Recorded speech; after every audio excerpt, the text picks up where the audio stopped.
네, 힐루야 반갑습니다. 자, 오늘은 어 이제 제 2주차 이 강의를 우리가 좀 맞이하도록 하겠습니다.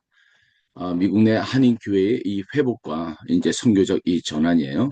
어, 그래서 오늘의 이제 두 번째 이 강의는 왜 중장년과 다음 세대는 교회를 떠나는가에 대한 이 주제를 가지고 우리가 좀 진단을 좀 해보도록 하겠습니다. 이 강의를 통해서 우리 그 한인 교회가 이제 그 부흥되고 회복된다라고 하는 어떤 뭐 이러한 확언은 아니고요. 이 강의를 통해서 우리가 좀 진단하고 우리가 또 미처 보지 못했었던 이런 부분들을 한번 고민하고 생각해서 우리가 이제 교회 공동체가 또 아름답게 세워질 수 있도록 우리가 한번 들여다보자라고 하는 의미에서 이 강의가 이제 진행이 되고 있어요. 어, 여러분 뒤에 보는 이 사진 한번 이제 보이시나요? 특별하죠. 다 병상에 다 누워 있는 이런 사진들이에요. 제가 이제 선배 선교사님, 선배 목사님께서 한국에서 이제 목회를 하시는데 이제 특별한 그 목회를 하시죠. 이제 요양병원 안에 있는 이 작은 교회인데 그곳에서 저는 참 놀라운 것을 봤죠. 교회가 어, 이런 모습이었구나. 자, 교회는 이런 모습으로 가야 하는구나. 라고 하는 것들이죠. 자, 우리가 교회를 누구로 오라고 하기 이전에 오지 못하는 자들을 향해서 이제 찾아가는 이런 목회들. 그렇죠? 오늘 이런 부분들은 우리가 좀, 강의에서 좀 이제 조금씩 우리가 맥락들을 이제 짚어보면서 좀 다루게 되어질 이야기들이기는 합니다. 자, 어, 네, 잠깐 기도하겠습니다. 자, 살아 역사신 하나님 아버지 은혜를 감사합니다. 오늘 이 강의를 통해서 정말 우리의 마음이 또 새롭게 변화되게 하시고 우리가 미처 바라보지 못했던 이런 부분들까지도 우리가 깨닫고 또 진단하여서 정말 우리 교회가 건강한 교회를 세워주시도록 은혜를 베풀어 주옵소서. 이 강의를 축복하시고 부족한 중에 입술 열어주셔서 성령님 입술에 권세를 부어 주옵소서. 감사하며 거룩하신 예수님의 이름으로 기도합니다. 아멘. 자, 우리가 이제 요번에 이제 다룰 이런 주제들은요, 지난주에 우리가 이제, 음, 우리가 이제 여러 가지들을 우리가 좀 다뤄보았죠. 자, 오늘의 이제 우리가 좀 다룰 것은요, 왜 중장년과 다음 세대는 이제 교회를 떠나는가에 대한 이 부분들을 우리가 좀 다루고자 합니다. 그래서 오늘의 이 핵심 명제는요, 바로 이제 사람들은 교회를 이탈하는데 자, 우리는 믿음 부족이라고 하는 단 이러한 단일된 원인을 우리가 이것을 설명할 수 있을까? 자, 우리가 또 그렇게 봐서는 안 된다라고 하는 것이죠. 그래서 교회는 이 질문에 대해서 우리가 어떠한 이야기들을 그들로부터 경청을 하고 우리가 복음의 중심으로 우리가 이제 동행을 해야 된다라고 하는 것들을 오늘 다루고자 합니다. 자,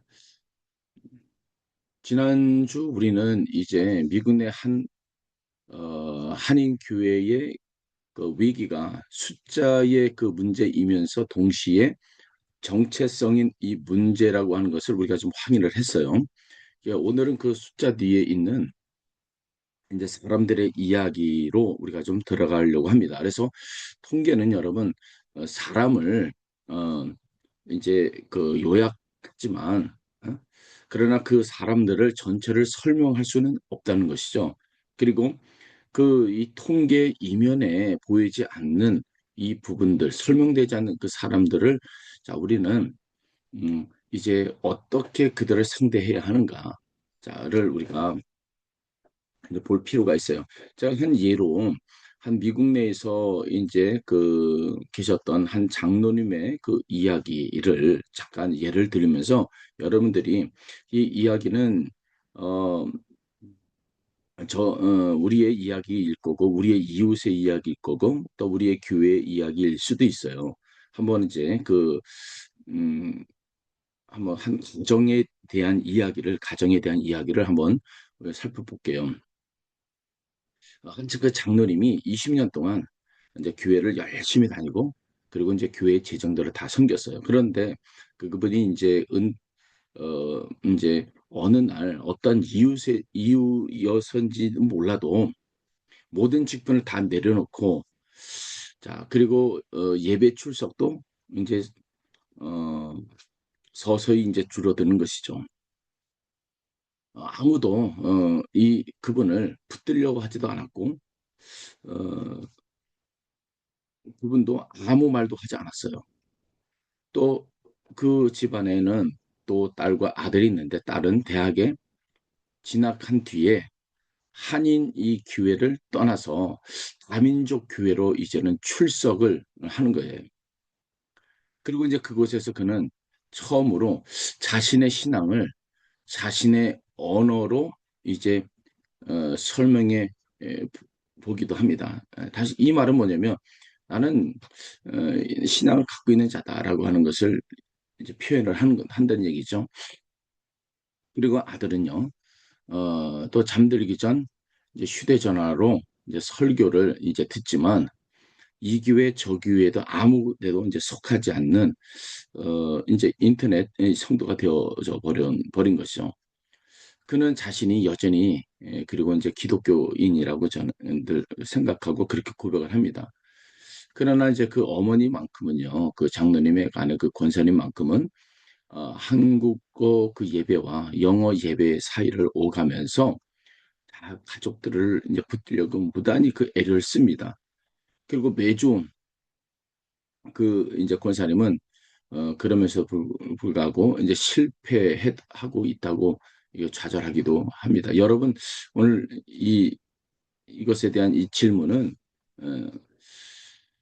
어, 여러분에게 묻는 질문이에요. 이 가족 가운데 누가 교회를 떠났습니까?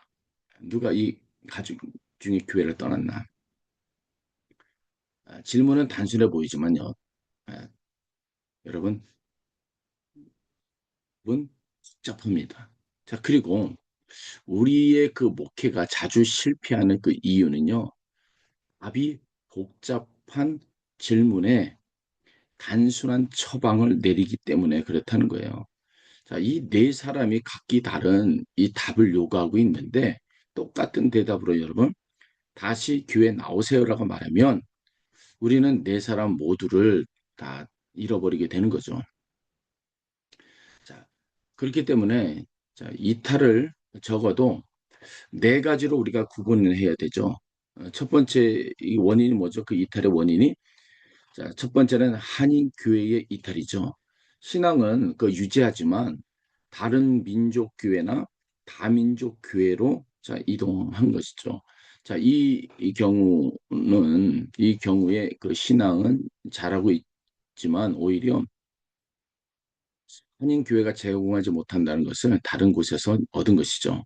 자, 두 번째는 이제 제도 교회 이탈입니다. 기독교의 정체성은요, 유지하고 있지만 어떤 지역 교회에도 소속되지 않았다. 소속의 필요를 느끼지 못하거나 소속의 이 경험이 상처였기 때문에 그렇죠. 세 번째는 신앙의 이탈입니다.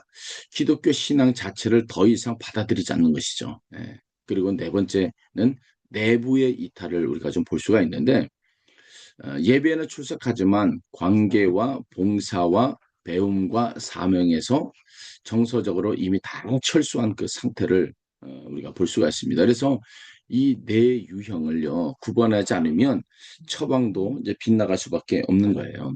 그래서 첫째 그 유형의 그 처방이 필요한 것이 뭐냐? 필요한 것은 축복과 연결이다. 그리고 거기에 그리고 두 번째는요.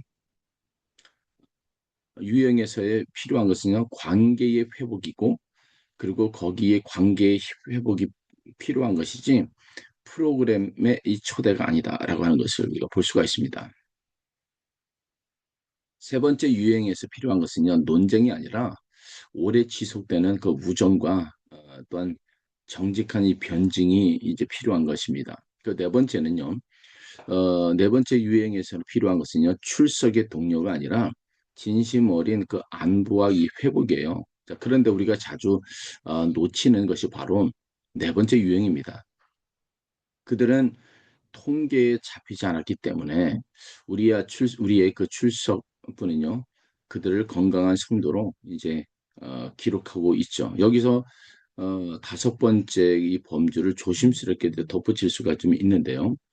자, 온라인의 이 전환입니다. 팬데믹을 우리가 이제 거치면서 많은 성도가 예배를 이제 화면에 드리는데 익숙해져 있습니다.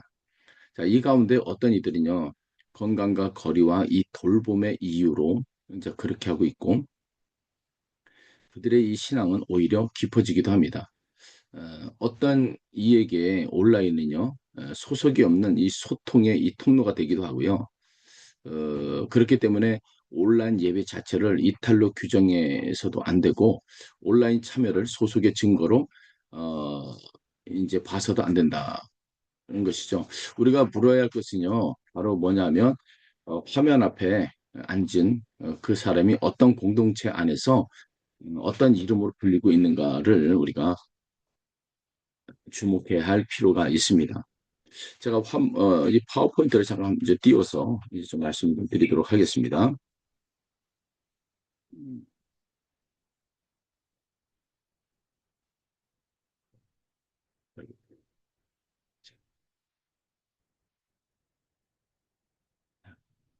자, 그렇다면, 자,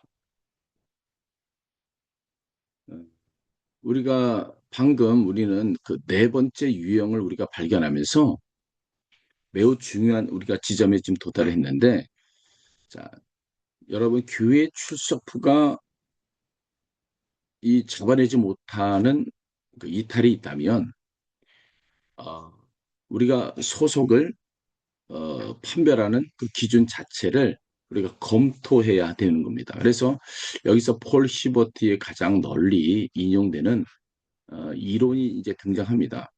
이제 폴 휴버트는 이제 1978년에 이제 발표한 이 짧지만 영향력 있는 이게 논문에서 이제 회심, 문화, 인지적 범주에서 수학의 집합론을 이제 선교학에 이제 도입을 했어요.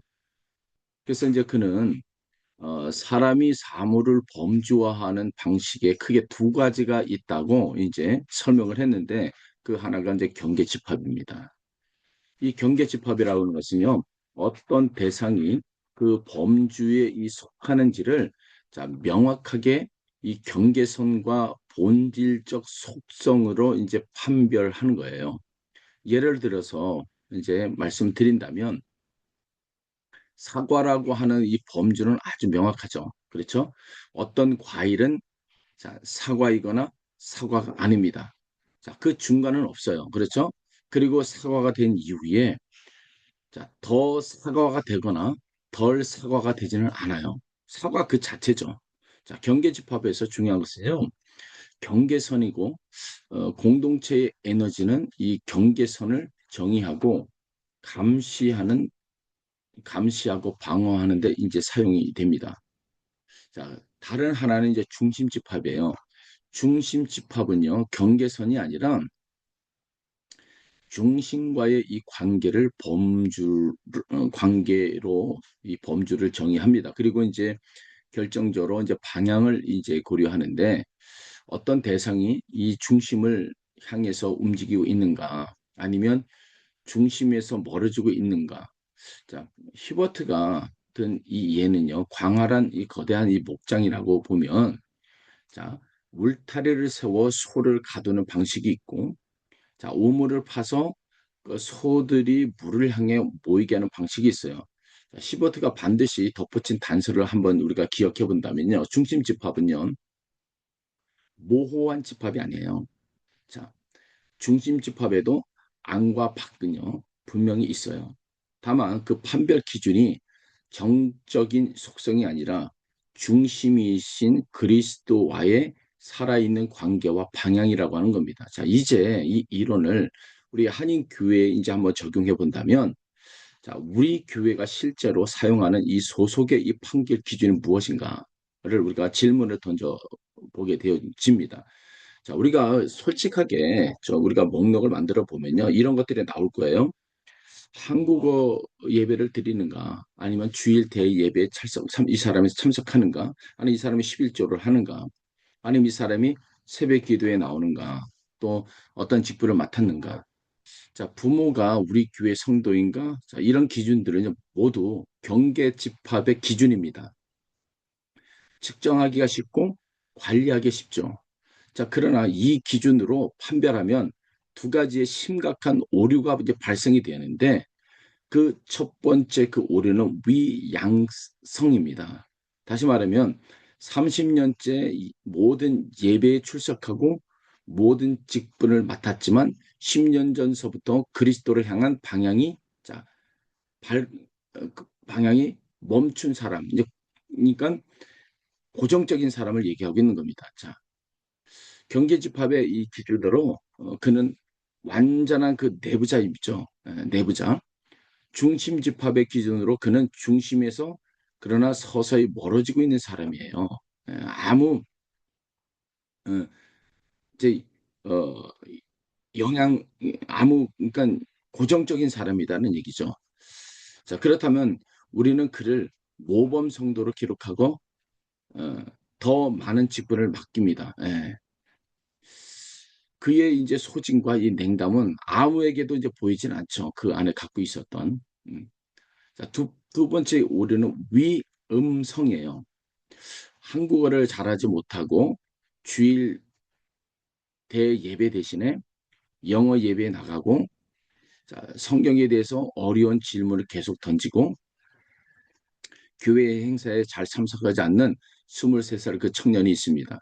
자, 경계 집합의 이 기준으로 그는 주변인이거나 이미 이탈자예요. 그러나 그는 매일 성경 읽고 있고 자신의 신앙을 진지하게 검토하고 있고 또 직장에서 신앙 때문에 손해를 감수하고 있는 이 청년이죠. 자, 중심 집합의 이 기준으로 그는 중심을 향해서 빠르게 움직이고 있는 사람입니다.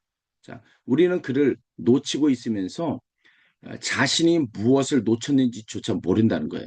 예.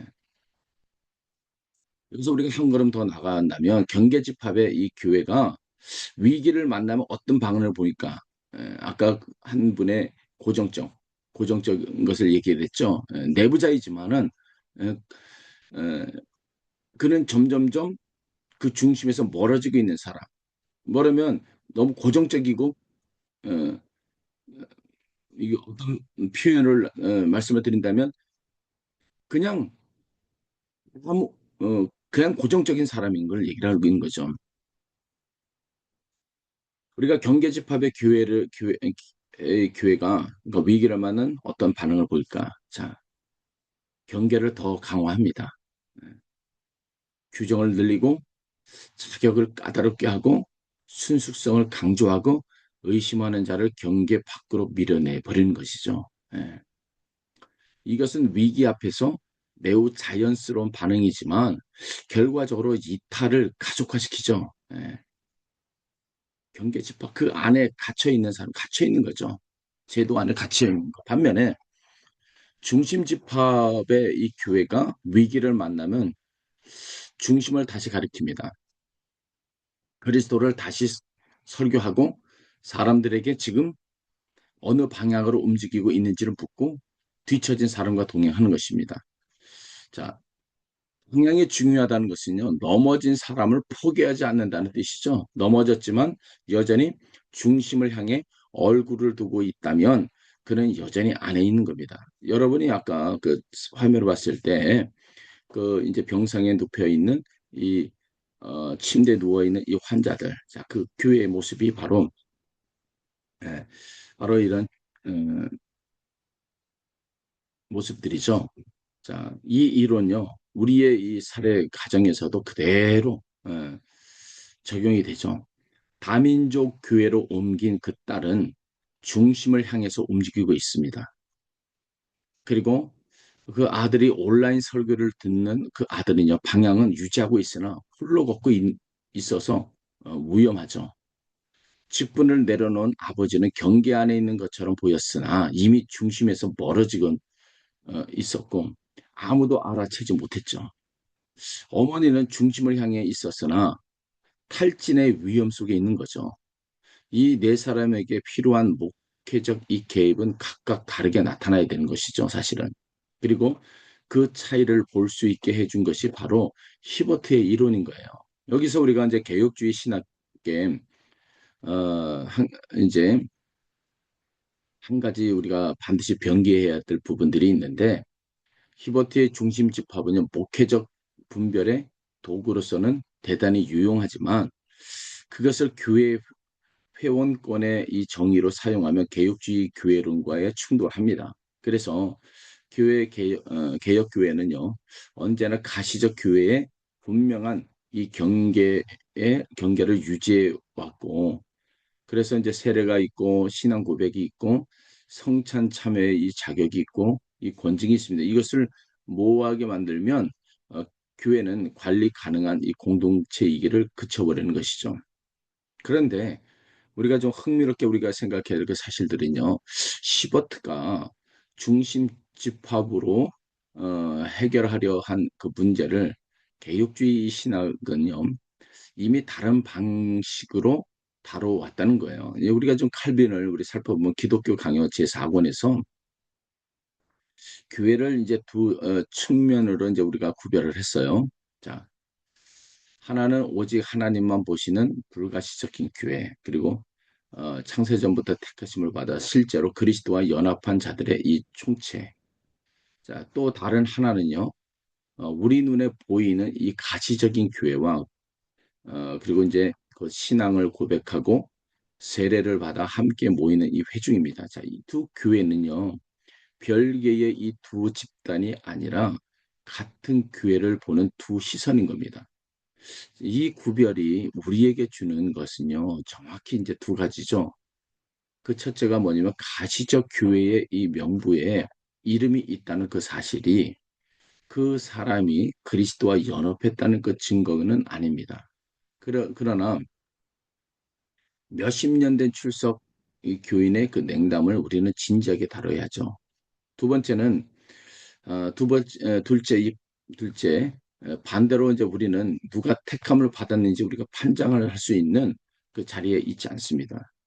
자, 그렇기 때문에 우리는요 떠난 청년을 유기된 자로 단정할 수가 없고 개육주의 신학은 여기서 우리에게 겸손과 소망을 동시에 줍니다. 우리는 판정관이 아니라 목자예요, 여러분. 그렇기 때문에 오늘 이 강의에서 시버트의 중심 집합을 이렇게 우리가 사용합니다. 회원권을 정의하는 이 기준으로는 가시적 교회의 표지와 언약적 소속을 유지하되 목회적 돌봄의 우선순위를 정하는 진단 도구로는 중심을 향한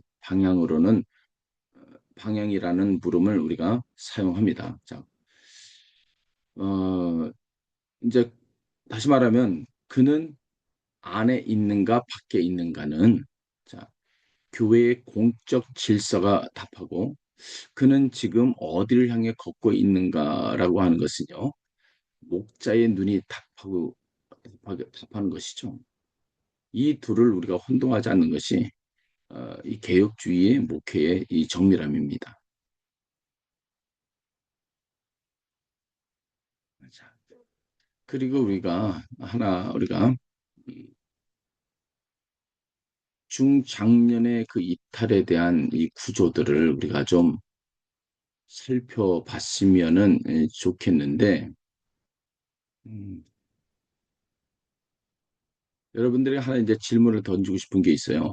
여러분들의 교회의 이 세가족 이 등록 절차와 직분 임명 그 절차는요, 경계 집합의 논리로 설계되어 있나라고 하는 것을 이제 여러분들에게 질문을 한번 던져봅니다. 그리고 또 하나는 중심 집합의 그 논리로 이제 설계되어 있나를 여러분들에게 이제 조심스럽게 질문을 던져봅니다. 여러분들이 이것에 대한 답은요, 이 강의를 이제 들음을 통해서 각자 나름대로 이제 정리해 나가실 것이라 저는 생각합니다. 이제 중장년의 이탈을 좀 다루도록 할게요. 중장년의 그 이탈을 청소년 이탈보다 훨씬 덜 훨씬 작게 이제 보도되지만 교회의 이 존립에 그 미치는 그 영향은요 결코 작지는 않아요. 그래서 이제 중장년은요 이 교회의 이 재정과 봉사와 그 리더십을 오랫동안 이제 감당해 왔고 그렇기 때문에 떠날 때 공개적으로 문제를 제기하기보다도 조용히 거리를 두는 경우가 많습니다. 자, 그들의 이탈은 이제 사건이 아니라 이제 과정이죠. 그 발표가 아니라 침묵인 겁니다. 그리고 그 침묵이 다른 사람에게 미치는 파급력은 매우 크죠. 자, 첫 번째 그 원인은요, 장기간의 봉사 소진입니다. 헌신은 많으나 돌봄과 인정과 영적 재충전이 부족할 때 사역은 은혜가 아니라 의무로 변한다는 거예요. 한인교회 문화에서 이 문제는 특히 심각합니다. 저는 이 문제들을 이제 교회들을 이탄해서 이단에 빠져 있는 사람들에게 작년에 제가 그 한 열대 분을 만나서 이제 설문조사를 드렸을 때 거의 이 부분들이 대한 문제가 심각하게 도출되는 것을 제가 봤어요.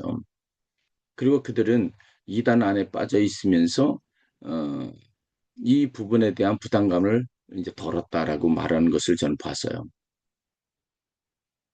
자, 우리는요, 헌신을 미덕으로 가르쳤지만 안식을 미덕으로 가르치지 않았다는 거죠. 쉬겠다고 말하는 이 사람에게 우리는요, 무의식적으로 신앙의 후퇴라고 하는 신호를 보내왔어요.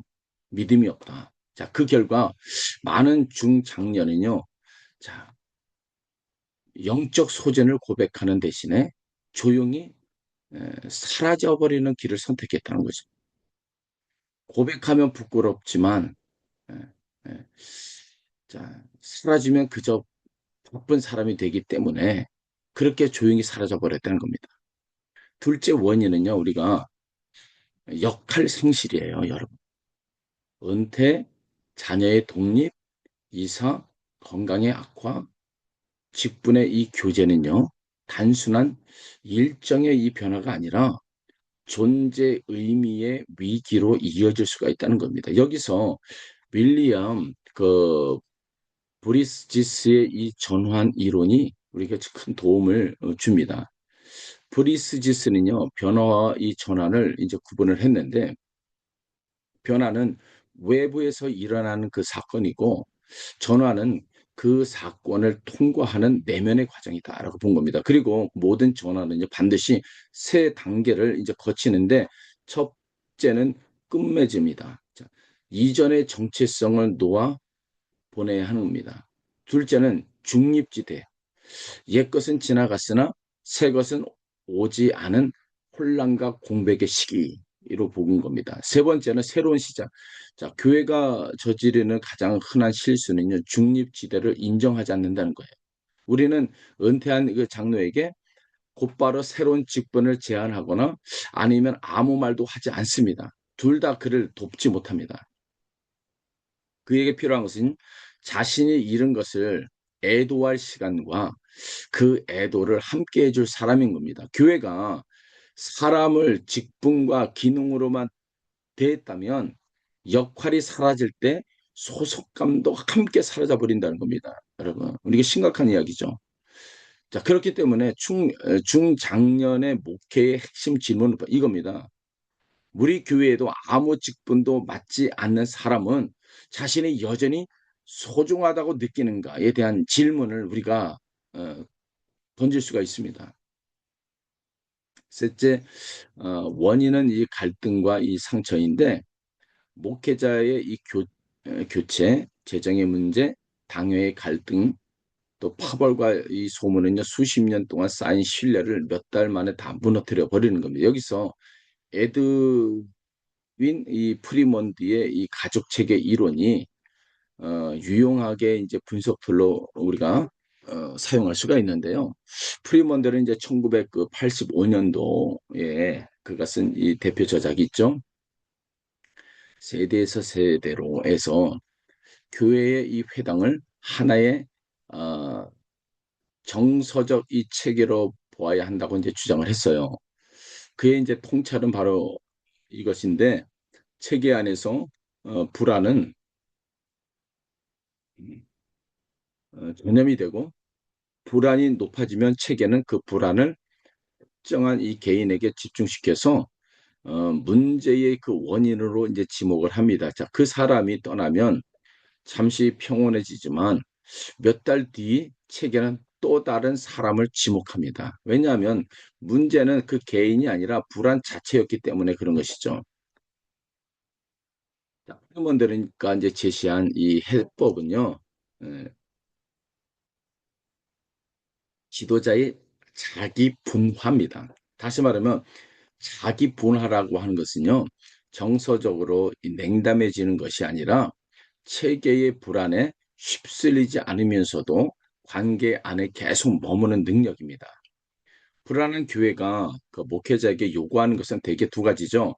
모든 사람을 만족시키든지 아니면 강하게 밀어붙여서 모든 문제를 즉시 해결하는 거. 자, 그런데 두 반응 그 모두 불안의 이 산물입니다.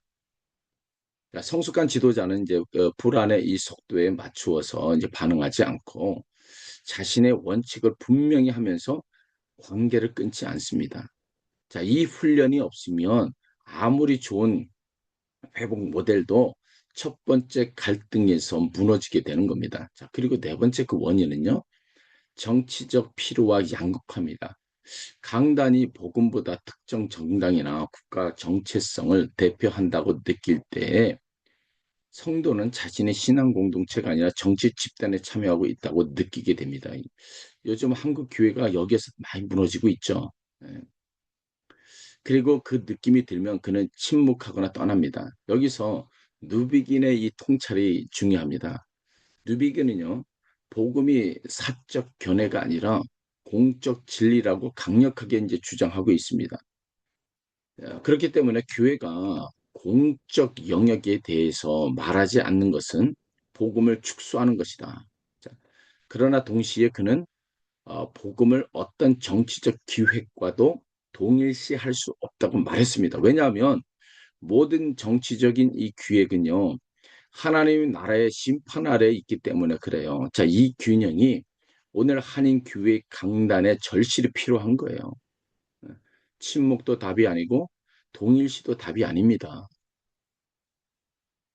첫 번째 원인은 돌봄의 부담입니다. 자, 중장년은 자, 자녀와 노부모를 동시에 돌보면서 생업을 감당합니다. 자, 사회학에서 그 이들을 어, 자, 끼인 세대라고 부르면 끼인다. 옆에 중간에 끼인 세대라고 얘기하고 있어요. 그래서 교회가 이들의 실제 삶을 이해하지 못하고 봉사만 더 요구하면 이탈은 가속화되고 있는 것이죠. 예. 그리고 여섯 번째 그 원인은 신학적인 정체성. 자, 20년 동안 성실히 이제 교회를 출석했지만 그 20년 동안 새로운 질문을 던지고 새로운 깊이로 들어갈 공간이 없었다면 익숙함은요, 깊이가 아니라 공허함이 된다는 것이죠. 자, 우리는 중장년을 위한 심화된 신학 교육을 거의 제공하지 않고 있다는 것이죠. 성경 공부는 대개 초신자와 새 가족을 위해 설계되어 있다라고 하는 것을 한번 해야 됩니다. 그리고 마지막으로 우리가 한 가지 더 그 원인을 말씀을 드린다면 자, 한국 신학자 박승성 이 교수는요, 1993년에 그의 그 대표 저작에서 하나님의 상한 마음에서 한이라고 하는 한국적 이 개념을 신학적으로 이제 정교하게 이제 다루었어요. 그의 이 논지는 이겁니다. 서구 신학은 죄의 교리를 통해서 죄를 지은 자를 다루는 데는 매우 발달했으나 죄를 당한 자의 이 상처를 다루는 언어는 빈약하다고 보았죠. 그래서 그는 그 빈자리를 한이라고 하는 그 개념으로 이제 채우고자 했어요. 한은 이제 부당하게 억눌린 자의 응어리진 아픔이죠. 자, 이 통찰은 우리에게 매우 중요합니다. 교회를 떠난 이 중장년 가운데 상당수는요, 죄인이 아니라 상처 입은 자들이에요. 그런데 우리의 목회 언어는요, 회개를 촉구하는 언어만 가지고 있어요. 상처 입은 자에게도 회개를 요구하는 결과를 낳았다는 것이죠. 그것은 상처 위에 수치를 더 얻는 일이 돼 버린 꼴이 된 겁니다. 이 통찰은요, 목회적으로 매우 유용하지만 개혁주의 이 신학의 관점에서는 한 가지 단서를 달아야 우리가 좀 하는데, 박승성의 논의는 이 죄론의 무게를 상대화하는 방향으로 나갈 위험이 있어요. 그리고 실제로 그 점에서 비판을 받아왔고요. 그래서 개혁주의는 모든 사람이 죄인이라는 진단을 포기하지는 않습니다. 다만 개혁주의 전통 안에서도 상처 입은 자를 위한 풍부한 언어가 이미 있다는 사실을 우리가 잊고 있었을 뿐인 겁니다. 자, 그래서 우리가 하이델베르크의 그 요리문답이, 자, 구원을 다루기 전에 먼저 다루는 것이 무엇입니까? 죄와 비참입니다, 여러분. 비참은 내가 지은 죄의 결과만이 아니라 죄가 들어온 세상에서 내가 당하는 그 고통 전체를 가리킵니다. 그리고 시편의 그 3분의 1이 탄식시라고 하는 사실도 같은 것을 증언하고 있는 거죠.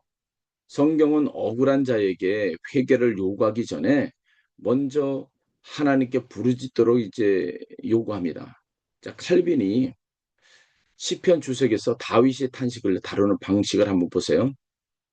그는 그 탄식을 불신앙으로 취급하지 않고 믿음의 정직한 표현으로 우리가 읽었어요. 그리고 우리가 회복해야 할 것은 새로운 신학이 아니라 잊고 있던 우리의 전통의 이 절반입니다.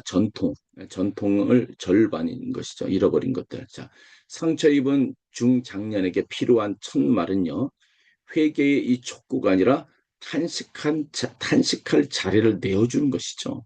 그리고 그 탄식이 하나님을 향할 때 비로소 회개도 가능해지는 것이죠.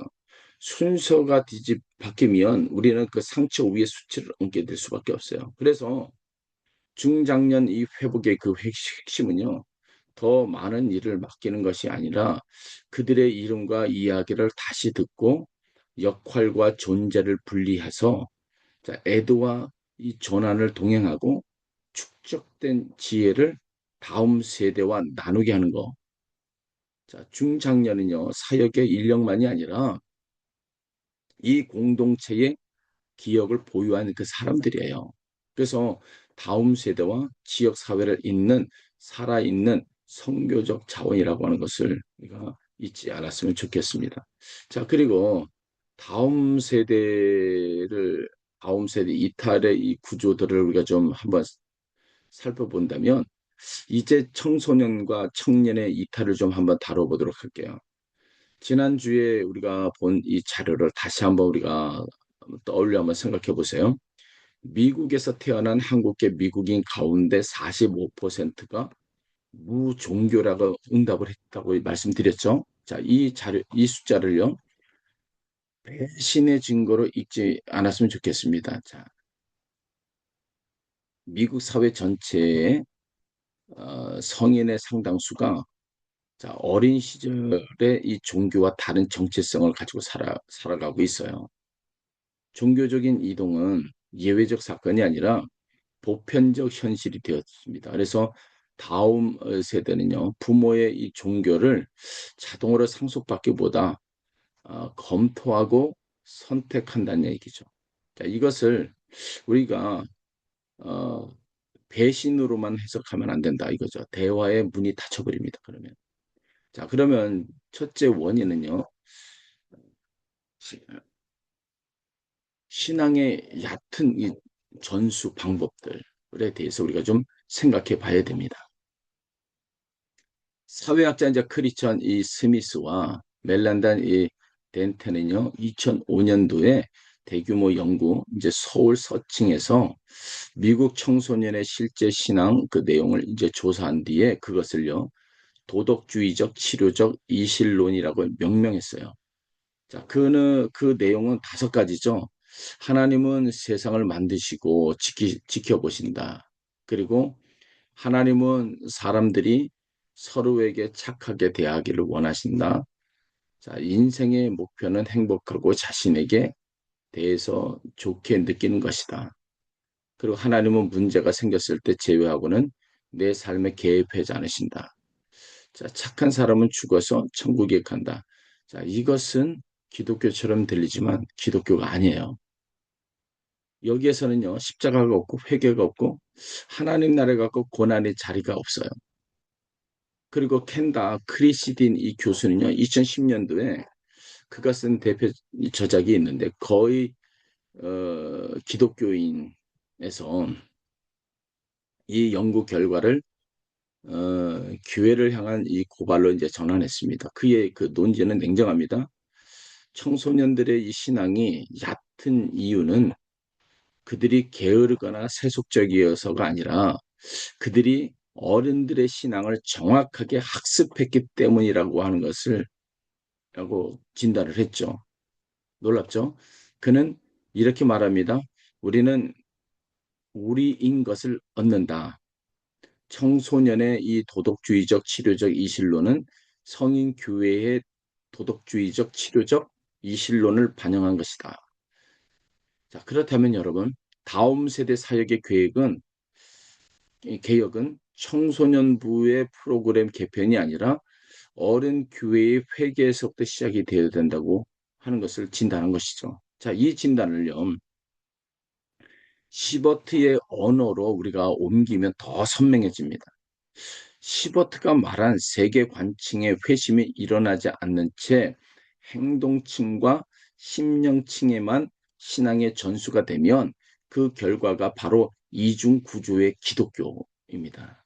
자, 겉으로는 기도하고 예배하지만 실제 삶을 지배하는 것은 성취와 체면과 안전이라고 하는 다른 세계관을 이야기하고 있는 것이죠. 그래서 다음 세대는 이 이중 구조를 매우 정확하게 우리가 감지해야 하는데, 그리고 이제 그들이 거부하는 것은 복음이 아니라 그 이중 구조죠. 문제는 그들이 그 차이를 언어로 설명할 수 없기 때문에 결국 신앙 전체를 거부하는 형태로 표현하게 된다는 데 있습니다. 그래서 이제 개혁주의 신학의 이 진단은요, 여기서 우리가 한 걸음 더 들어가야 합니다. 도덕주의적 치료적 이실론의 이 정체는 복음이 율법으로 붕괴한 그 상태입니다. 그래서 칼빈은 그리스도와 연합할 때 우리가 두 가지 은혜를 함께 받는다고 이제 가르쳤습니다. 하나는 이제 칭이죠. 곧 그리스도의 의로 값없이 의롭다 하심을 받는 것이고, 다른 하나는 이제 성화입니다. 곧 성령으로 새롭게 되어 거룩함으로 자라가는 것입니다. 자, 이 둘은 분리되지 않지만 혼동되어서도 안 됩니다. 그래서 이제 다음 세대에게 신앙을 전할 때 우리가 자주 범한 오류가 바로 이 혼동이에요. 우리는 이 성화의 언어만 물려주고 칭의의 언어는 물려주지 못했습니다. 착하게 살아라, 순종해라, 기도해라, 부모를 실망시키지 마라. 이 말들은 모두 참되지만 그 앞에 너는 이미 그리스도 안에서 값없이 받아들여졌다는 이 선언이 없으면 그것은 복음이 아니라 종교적 도덕주의입니다. 그리고 이 도덕주의는요, 성취하는 그 아이에게는 이 교만을, 실패하는 아이에겐 절망을 줍니다. 미국 출생 세대의 이탈률이 높은 이유 가운데 하나가 바로 여기에 있다고 저는 봅니다. 그들이 거부한 것은 은혜가 아니라 은혜 없는 요구였습니다. 그렇다면 교육주의 이 전통은요, 신앙의 세대 계승을 위해서 무엇을 이제 준비해 뒀습니까? 언약과 교리 교육이 언약과 교리 교육이죠. 언약 신학은요, 하나님께서 아브라함에게 너와 내 후손의 하나님이 되리라고 하신 그 약속이 신약에서 폐기되지 않았다고 봅니다. 그래서 개역 교회는 신자의 이 자녀를 언약의 자녀로 여기고 유아 세례를 베풀며, 자, 그 아이가 자라 스스로 신앙 고백하기까지 공동체 전체가 양육의 책임을 집니다. 소속이 먼저 주어지고 고백이 뒤따르는 이 구조죠. 그리고 그 양육의 구체적 수단이, 자, 요리 문답 그 교육이었습니다. 하이델베르그 요리 문답은요, 첫 질문에서 살아서나 죽어서나 당신의 유일한 위로는 무엇입니까라고 묻고, 내가 나의 것이 아니요 몸도 영혼도 나의 신실하신 구주 예수 그리스도의 것이라고 답하게 합니다. 웨스터민스터 이 소리 요리문답은요, 사람의 제일된 목적이 하나님을 영화롭게 하고 영원토록 그를 즐거워하는 것에 답합니다. 자, 이것은요, 도덕주의적 치료적 이실론과 정면으로 대립되는 신앙의 그 언어입니다. 여러분, 중요합니다. 이 시. 도덕주의적 치료적 이실론은 나의 행복의 중심을 두지만 요리문답은 나의 소유권이 누구에게? 그리스도께 있다고 말하고 있는 것입니다. 여기서 저는 한인교회를 향해서 조심스럽지만 분명한 진단을 드리고자 합니다. 우리는 지난 30년간 다음 세대를 위해 수많은 프로그램을 만들어졌으나 정작 개혁주의 교회가 500년 동안 세대 계승의 주된 이 수단으로 사용해온 이 교리 교육을 거의 포기해버렸어요. 여름 성경학교와 수련회와 이 찬양팀은 있었으나 체계적인 요리 문답 교육과 가정 예배는 사라져 버렸다는 것이죠. 흥미로운 이 경험을 우리가 물려주었지만 붙들 수 있는 언어를 물려주지 못했다는 거예요. 청년이 대학에서 신앙의 도전을 받을 때 필요한 것은 좋은 수련의 추억이 아니라 자신이 누구에게 속했는지를 말할 수 있는 그 문장인 겁니다. 두 번째 원인은요, 위선과 신뢰의 문제죠. 강단에서 사랑을 말하지만 교회 안에서 권력 다툼과 차별, 성적 비행의 은폐, 재정의 이 불투명이 나타나면 다음 세대는 교류보다 공동체의 실제를 통해서 복음을 판단합니다. 자, 그리고 그 판단은 정당합니다. 요한복음 13장 35절이 바로 그 기준을 우리에게 이제 제시했기 때문이죠. 그래서 세 번째 원인은 자, 질문의 억압입니다. 의심을 죄로만 취급하면 질문하는 청년들은 정직하기 위해서 교회를 떠나야 한다고 느낍니다. 이것은 목회적으로 가장 뼈아픈 대목이죠. 우리가 그들에게 정직과 소속 가운데 하나를 선택하라고 강요한 이 셈이기 때문입니다. 여기서 뉴비긴의 그 후기 저작 온당한 확신이 이제 큰 이제 도움이 되는데 뉴비긴은 이제 과학 철학자 마이클 폴라니의 인격적 지식 개념을 빌려서 모델 알미 신뢰에서 출발한다고 이제 논증을 했어요. 우리는 먼저 무언가를 신뢰하고 그 안에 거하면서 그것을 통해서 세계를 봅니다. 자, 그렇기 때문에 의심은요, 신앙의 반대가 아니라 신앙 그 안에서 일어나는 정직한 이 탐구의 일부인 겁니다. 그래서 누비긴이 경계한 것은 의심이 아니라 의심을 허용하지 않는 확실성의 우상이었습니다. 예. 여러분, 말이 좀 어렵지만 굉장히 중요한 말씀을 제가 던진 거예요. 자, 네 번째 원인은요, 세대 간의 관계의 부재입니다. 또래 프로그램이 있지만 자신을 이름으로 알고 삶을 동행하는 성인 신앙인이 없을 수 있습니다. 자, 플러 청소년 연구소가 수천 개의 그 교회를 조사하여 발표한 그 젊게 성장한 교회 그 연구는요, 젊은 이 세대를 붙드는 교회의 핵심 요소를요, 프로그램의 이 화려함이나 예산의 규모가 아니라 따뜻한 공동체와 자, 어른들의 이 공감, 자, 그리고 젊은이에게 실제 권한을 넘기는 리더십을 이제 꼽았습니다. 그리고 다섯째 원인은요, 문화와 언어의 이 간극이죠.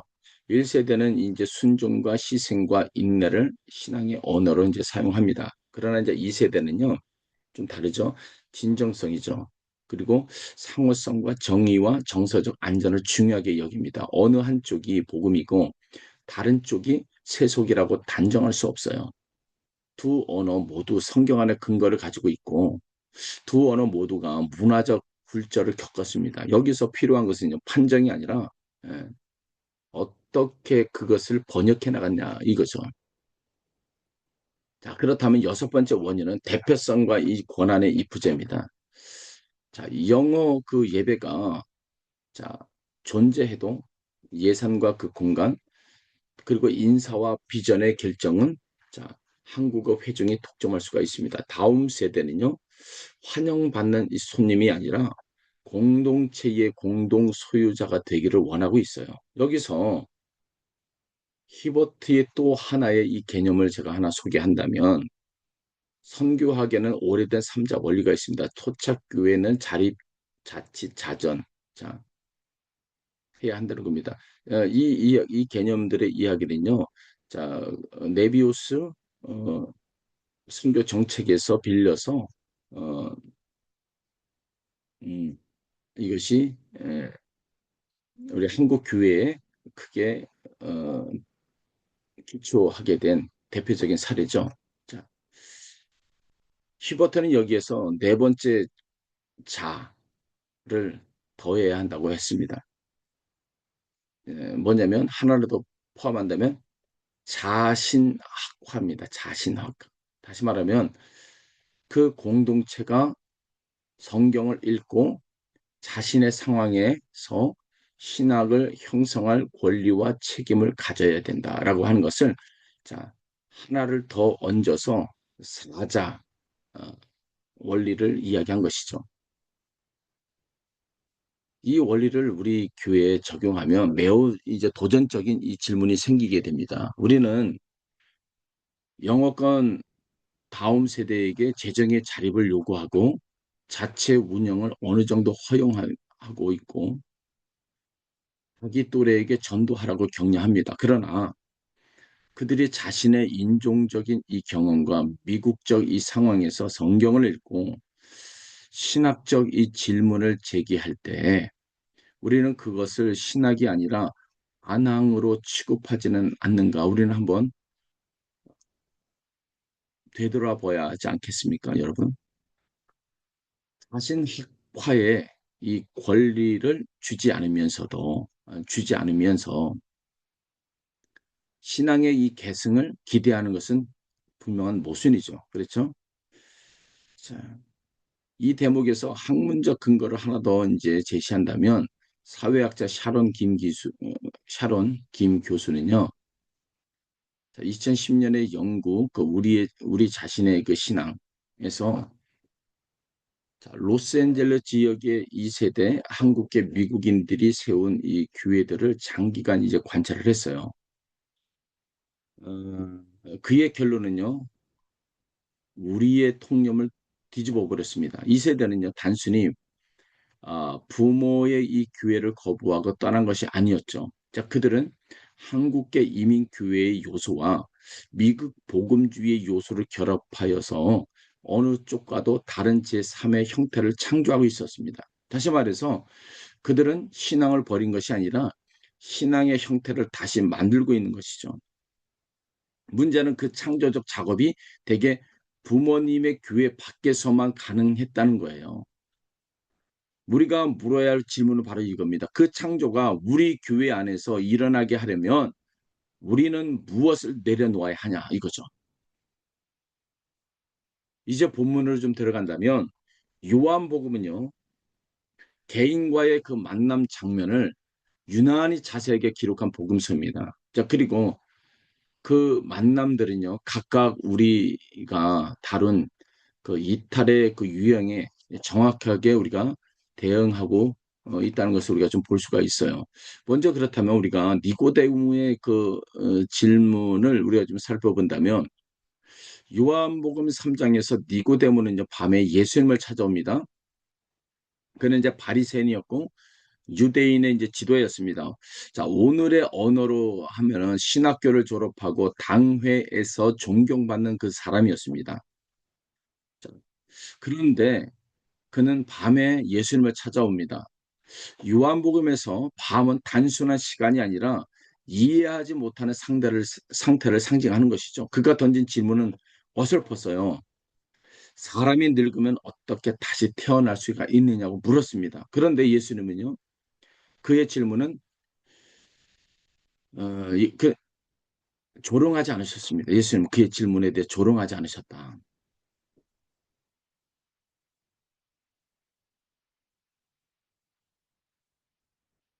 동시에 그의 직접 호기심만 만족시키지도 않으셨다. 여자. 자, 그분은요, 거듭남과 성령과 십자가와 빛 가운데로 나오신 삶을 말씀하셨어요. 여기서 우리가 꼭 붙들어야 할 원리가 바로 이겁니다. 경청은 진리를 약화하는 일이 아니다.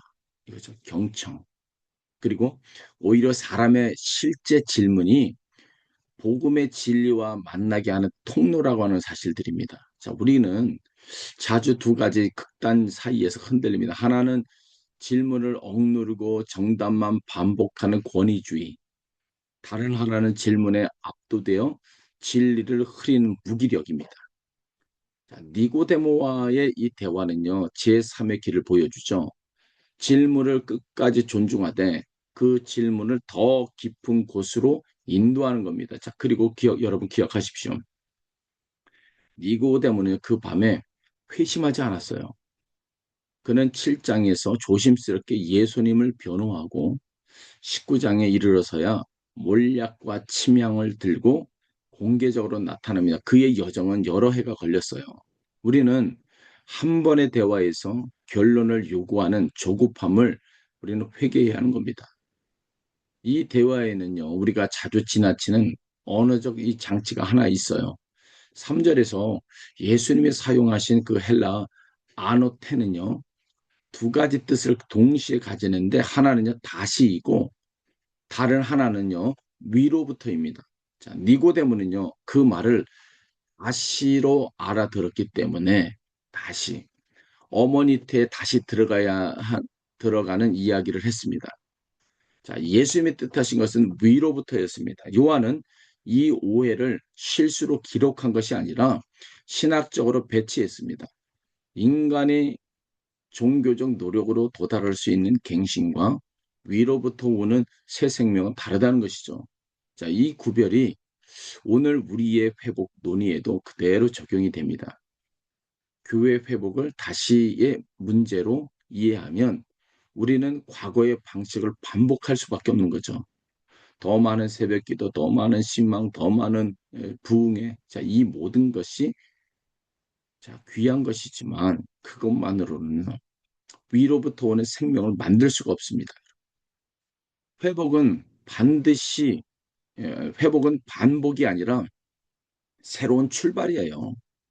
그리고 새로운 출발은요, 우리가 계획할 수 있는 일이 아니라 받아야 하는 그 선물인 겁니다. 8절에서 예수님이 바람이 임의로 불 때, 임의로 불매 내가 그 소리는 들어도 어디서 와서 어디로 가는지 알지 못하니라고 하신 이유가 바로 여기에 있습니다. 자, 개혁주의 신학의 언어로 말하면 자, 그것이 중생의 이 단독 사역입니다. 위로부터 나는 이래서 인간의 협력자가 아니라 수혜자입니다. 자, 죽은 자가 자신의 부활에 기여할 수 없는 것과 같은 거죠. 웨스터 신앙 고백은요, 효력 있는 부르심을 이제 다루면서 하나님께서 돌 같은 마음을 제거하시고 살 같은 마음을 주시고 의지를 새롭게 하셔서 사람이 자유롭게 그리스도께 나아오게 하신다고 고백합니다. 은혜가 먼저고 응답은 그 열매입니다. 자, 이 교리가 목회해 주는 위로가 이제 크죠. 우리 자녀와 성도의 회심이 자, 우리의 그 설득력이나 프로그램의 그 완성도에 달려 있지 않다는 뜻이기도 하고 동시에 이 교리는 우리를 부지런하게 만듭니다. 자, 하나님께서 사용하기로 정하신 이 수단이 그 말씀과 성례와 기도와 공동체이기 때문이죠. 그래서 개혁주의는요, 하나님의 주권을 이유로 수단을 게을리하지 않고 오히려 수단을 신실하게 사용하되 결과를 하나님께 맡깁니다. 이 균형이 없으면 우리는 조급해지거나 무기력하게 되는 것입니다. 여러분 요한복음 우리가 4장에서 우리가 좀 한 번 더 살펴보게 되면 이 사마리아 여인 그 수치를 넘어서 증언자로 자, 예수님은 이 사마리아 여인을 만나십니다. 이 장면에서 가장 놀라운 것은요, 첫 문장이죠. 예수님이 물을 좀 달라고 말씀하셔요. 도움을 주는 우월한 위치가 아니라 도움을 받는 취약한 위치를 먼저 취하신 겁니다. 제가 중요한 이야기를 하는 거예요.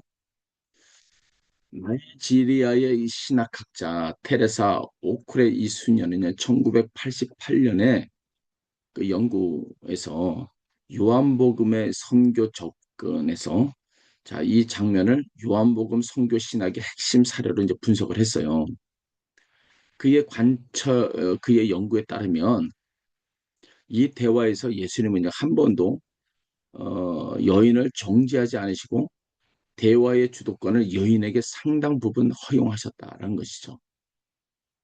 그래서 남편에 관한 구절도 신중하게 우리가 읽어야 합니다. 우리는 오랫동안 이 구절을 여인의 문란함에 대한 폭로로 우리가 설교를 해왔어요. 그러나 사회사적 이 연구는요, 다른 가능성들을 이제 제시를 하며 당시 여성에게는요, 이혼의 이 권한이 거의 없었기 때문에 다섯 번의 이 결혼이요, 다섯 번의 이 버림받음이거나 사별이거나 아니면 수혼제의 결과일 수 있다는 겁니다.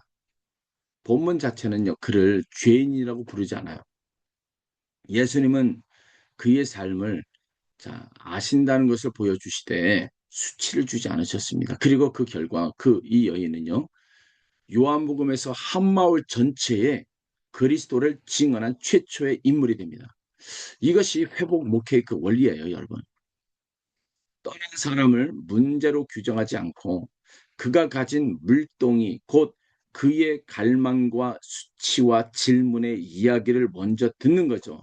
그리고 그를 회복의 대상으로만 두지 않고 증언자로 세우는 것입니다. 교회를 떠났다가 돌아온 사람만큼 떠나려는 사람의 마음을 잘 아는 사람은 없어요. 그리고 우리가 아이고 그리고 요한복음 우리가 6장에 한번 좀 잠시 우리가 좀 살펴본다면 6장에서는 많은 제자가 예수님을 떠납니다. 자, 66절은 이렇게 말합니다. 그때부터 그의 제자 중에 많은 사람이 떠나가고 다시 그와 함께 다니지 아니하더라. 자, 저는 이 구절이 오늘 우리에게 주는 위로가 크다고 생각합니다. 자, 예수님의 이 사역에도 이탈이 있었어요. 그런데 예수님이 어떻게 반응하셨는지 한번 보십시오. 그분은 말씀의 어려움을 제거하여 그들을 붙잡지 않으셨다는 것이죠. 메시지를 한번 부드럽게 다듬지 않으셨습니다. 오히려 열두 제자를 향해서 너희도 가렸느냐라고 물으셨죠. 이것은 강제가 아니라 자유를 존중하는 바로 제자도예요. 여기서 우리는 매우 중요한 목회적 균형을 우리가 배우는 것이죠. 어떤 이탈은 우리의 실패 때문이고 어떤 이탈은 복음의 요구 때문입니다. 이 둘을 구분하지 못하면 두 가지 오류에 이제 빠지게 됩니다. 모든 이탈을요, 우리의 실패로 여기면 우리는 복음을 계속 희석하게 되고 모든 이탈을요, 그의 완전함으로 여기면 우리는 결코 회개하지 않게 됩니다. 자, 분별의 기준은 바로 이것입니다. 그가 걸려 넘어진 것이 그리스도의 십자가입니까? 아니면 우리의 문화와 권력과 위선입니까? 이거죠. 전자라면 우리는 기도하며 기다립니다. 후자라면 우리는 회개하고 고쳐야 합니다. 여러분 베드로의 그 대답을 한번 주목해 보십시오. 자, 그는 여기가 좋습니다. 라거나 프로그램이 마음에 듭니다라고 말하지 않았어요. 영생의 말씀이 계심에 우리가 네게로 가오리까라고 고백했습니다. 사람을 붙드는 최종적인 이 힘은요, 편안함이나 이 만족이 아니라 그리스도 자신입니다. 이것이 시버트가 말한 중심 집합의 신학적인 근거인 거예요. 이 교회 중심에는 이 프로그램이 아니라 인격이 계신 것이죠. 자, 그리고 여러분 우리가 요한복음 이제 9장을 좀 잠깐 살펴보면은 일 때부터 맹인된 사람을 사람이 고침을 받습니다. 그런데 이 장에서 대부분은 치유 자체가 아니라 그 이후에 벌어진 종교적 신문에 할애되고 있어요. 그리고 결말은요, 충격적입니다. 34절에서 그들은 그를 쫓아냅니다. 22절에 따르면 이미 예수를 그리스도로 시인한 자는 회당에서 출교하기로 결의가 되어 있어요. 신약학자 데이비드 랜스버거는요, 요한복음이 기록된 공동체 그 자체가 회당에서 이제 축출된 경험을 가지고 있다. 자, 이 장이 그 공동체의 자전적 기억을 담고 있다고 분석을 했습니다. 그리고 35절에 이어서 예수님께서 그들이 그 사람을 쫓아냈다 하는 말을 들으셨더니 그를 만나서 예수님은 예수님은 쫓겨난 그 사람을 찾아가십니다. 종교 제도가 밖으로 밀어낸 사람을 예수님은 밖에서 만나십니다. 자, 이 본문이 우리에게 주는 이 경고에 대단히 엄중하죠. 교회 밖에 있는 사람이 자, 교회 밖에 있다고 단정할 수가 없습니다. 자, 그리고 더 두려운 사실이 하나 더 있는데 이 장면에서 눈먼 자로 판정된 이 사람은 쫓겨는 자가 아니라 그를 쫓아낸 이 종교 지도자들이었습니다. 그리고 이 장에서 우리가 다시 한번 이제 주목해야 할 또 하나의 그 흐름이 있어요. 그 사람의 그 고백이 자라가는 이 순서입니다. 처음 이웃들이 물었을 때 그는 예수라 하는 그 사람이라고 답을 합니다. 다음에 바리새인이 다시 묻자 선지자니다라고 답합니다.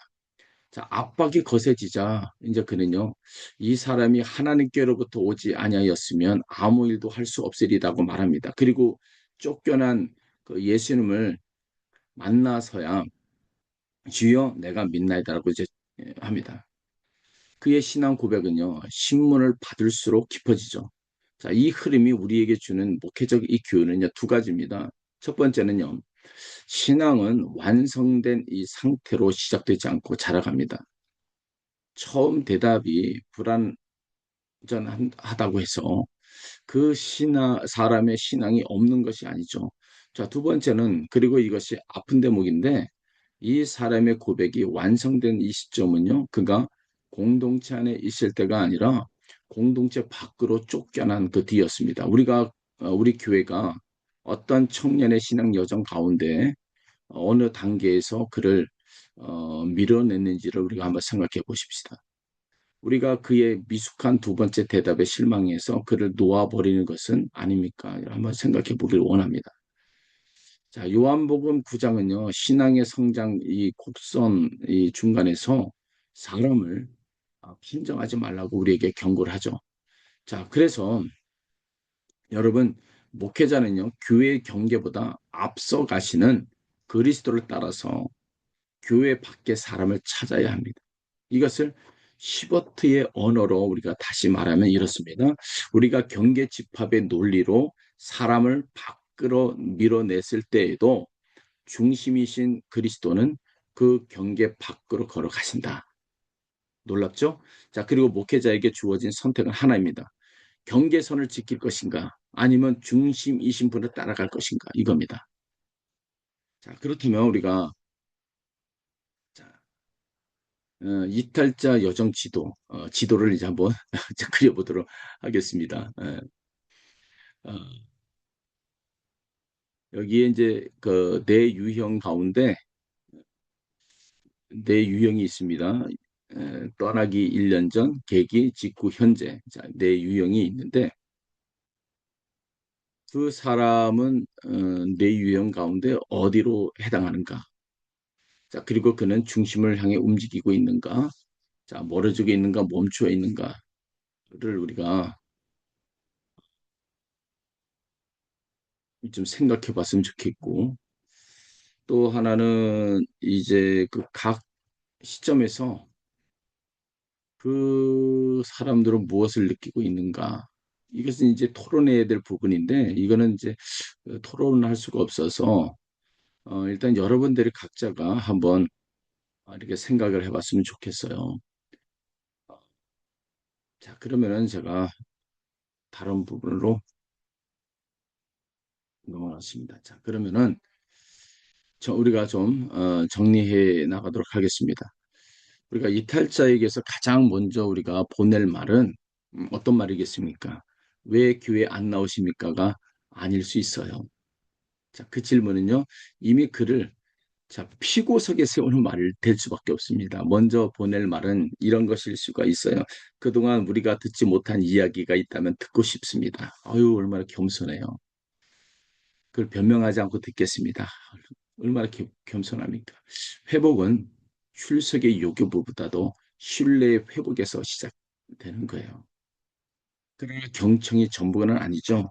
경청한 뒤에는요, 바로 복음의 중심을 흐리지 말아야 하는 것이죠. 교회가 잘못한 것과 그리스도의 진리를 정확히 구별해야 합니다. 사과할 것은 사과하고 고칠 것은 고치고 그러고 나서 함께 다시 배우고자 초대해야 하는 것이죠. 요한복음 4장에 그 예수님은요, 여인의 이야기를 들으셨고 동시에 참된 예배가 무엇인지를 가르쳤어요. 요한복음 6장에 그 예수님은 떠나는 자를 붙잡지 않으셨고 동시에 남은 자에게 자유로운 고백을 물으셨습니다. 은혜와 진리는요. 요한복음 1장 14절에서부터 함께 있습니다. 우리가 다음 주에 우리는 이 모든 이야기가 결국 어디로 수렴해야 할지를 한번 살펴보게 될 거예요. 오늘은 이제 마치 오늘의 강의는 여기까지인데 이제 다음 주에는 공동체 자체가 복음의 증거라는 그 사실. 자, 그리고 누비긴의 그 유명한 그 명제와 그리고 회중이 복음의 유일한 그 해석학이라고 하는 그 명제를 중심으로 해서 우리가 사랑과 일치가 어떻게 선교 위에 신뢰를 회복하는지를 우리가 한번 다뤄보도록 우리가 하겠습니다. 오늘은 여기에까지 우리가 하도록 하겠습니다. 잠깐 기도하겠습니다. 길이요 진리요 생명이신 주님, 오늘 우리가 교회가 세상을 향해서 어떻게 나가야 하는지를 우리가 진단하고 또 다시 한번 생각할 수 있는 기회를 가졌습니다. 하나님, 우리 교회가 이제는 떠나가는 이들에게 우리가 어떤 자세로 어떤 겸손의 모습으로 나타나야 하고 또 우리가 그들에게 또한 분명한 또한 진리를 정말 세워서 짠 그들이 아픔을 함께 나눌 수 있는 그런 교회 공동체가 되어지도록 은혜를 베풀어 주옵소서. 오늘도 귀한 은혜를 주신 것 감사하고 걸어가신 예수님의 이름으로 기도합니다. 아멘. 할렐루야. 오늘 강의는 오늘 여기까지 하도록 하겠습니다. 자, 샬롬.